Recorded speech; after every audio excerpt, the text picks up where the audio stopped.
Hey, welcome to Everyday Economics, a podcast that helps you learn about the economic world happening around you every day. I'm your host, Chris Krug, president of the 501c3 nonprofit Franklin News Foundation.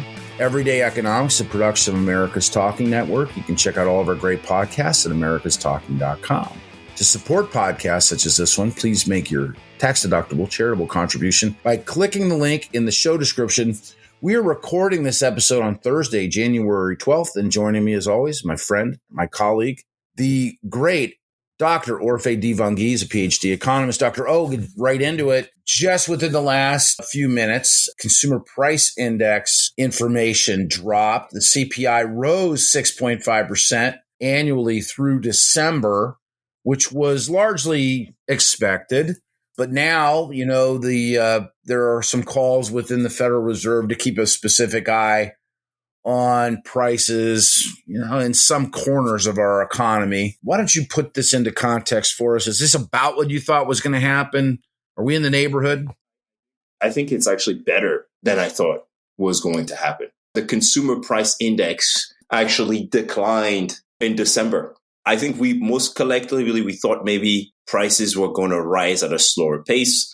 Prices actually fell in December. And it's a beautiful thing, man. Look, I go to the gas station and I fill up my truck and I noticed that prices had fallen even in the expensive West where I live. In the index, gas was by far the largest contributor to the monthly decrease. It's nice to say that price decrease more than offsetting increases in shelter indexes. And by the way, we know that shelter is also on the way down. When you look at the rent component of CPI, market rents have been declining. And we know that those market rents tend to lead rent in the CPI by a few months. So we know inflation's coming down, and that's good news. I believe good news for Americans, good news for the market, good news for everyone. I'll tell you, though, here in Illinois, where there's really no shortage of news right now. I mean, it's just fascinating. The legislature hasn't even gotten going. Gasoline prices here, like literally in the last 2 days, have gone up 50 cents or more a gallon. So on the consumer side, I hear what you're saying.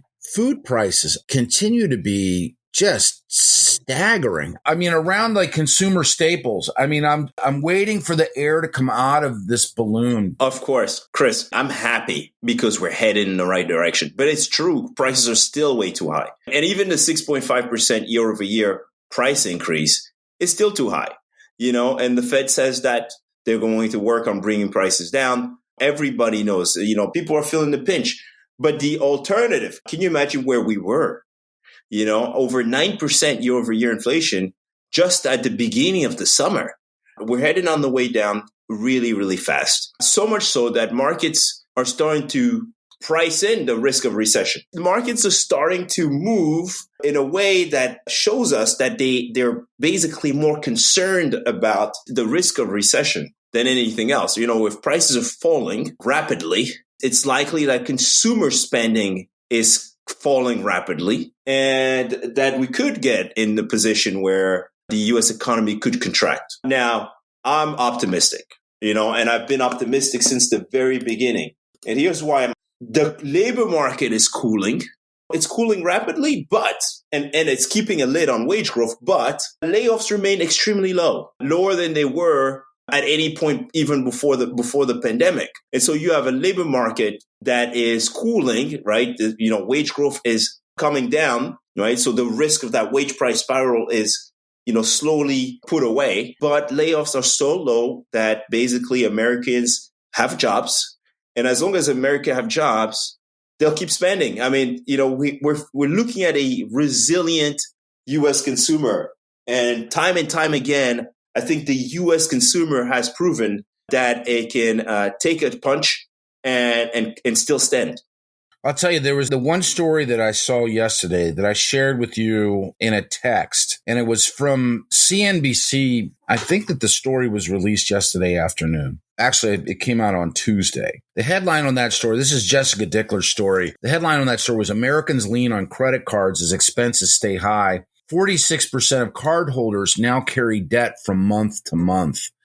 It's headlines like that inside of the bigger, broader economic news and these like CPI checkpoints that give me pause and concern that maybe we, and certainly, I mean, your expertise is unquestioned, but that maybe we just don't have a full picture of the gravity of how this is affecting regular American. Oh, man, look, it is. I mean, we have a pretty decent picture. We know consumers are being squeezed. And that's why it was so important to bring down inflation. Because if we let inflation run rampant, well, guess what? I mean, eventually, the consumer wouldn't be able to keep up with the increase in prices. A lot of people criticize the Fed for raising rates. It was an absolutely necessary evil. We had to raise rates in order to bring inflation down because the alternative would have been worse. And so consumers went from a place of really, really comfortable financially, better than we've ever been financially. And that's why consumers are spending so much, to, hey,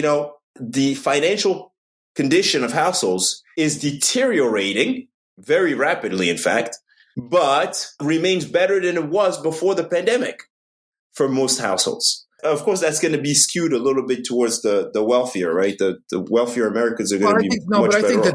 I think that's good perspective. So let's bring it home with one last question. So, as I said earlier, today is Tuesday, January 12th. We're talking about data that's come in from December. That closes the book effectively on 2022. For us to have an economy that's heading in the right direction, for the, sort of an indicator that the choices the Fed has made in the last, it's been going on for more than 12 months now in terms of adjustments. Right. What do you expect to see, or what would you want to see if you were running the Fed here in Q1? I want to see inflation continue to cool down. I want to see the labor market continue to cool down, right? We still have a ton of job openings out there that are unfilled.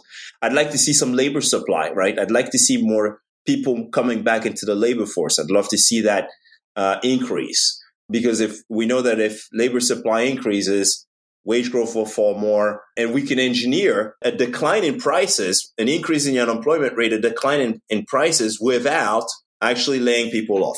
Yeah, experienced workers are good for the GDP.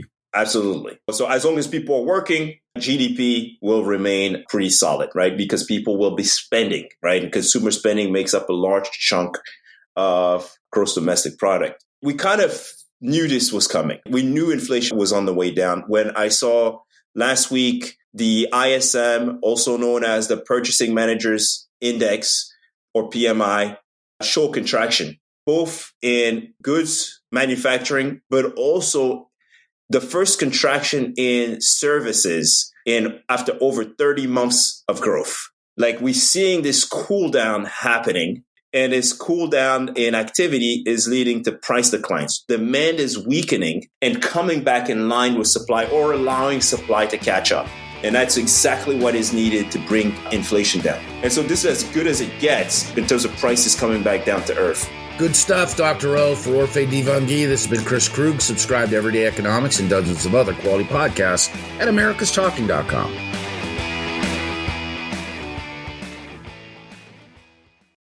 Freedom and liberty are important to all of us. If you're looking for civil, intellectual conversations with those shaping the future of freedom, try the Future of Freedom podcast with me, Scott Bertram. We speak with leaders across the country in the greater conservative and libertarian movements. In-depth conversations about where the next intellectual battles will happen across the country. It's the Future of Freedom podcast. Find it at americastalking.com or wherever you get your podcasts.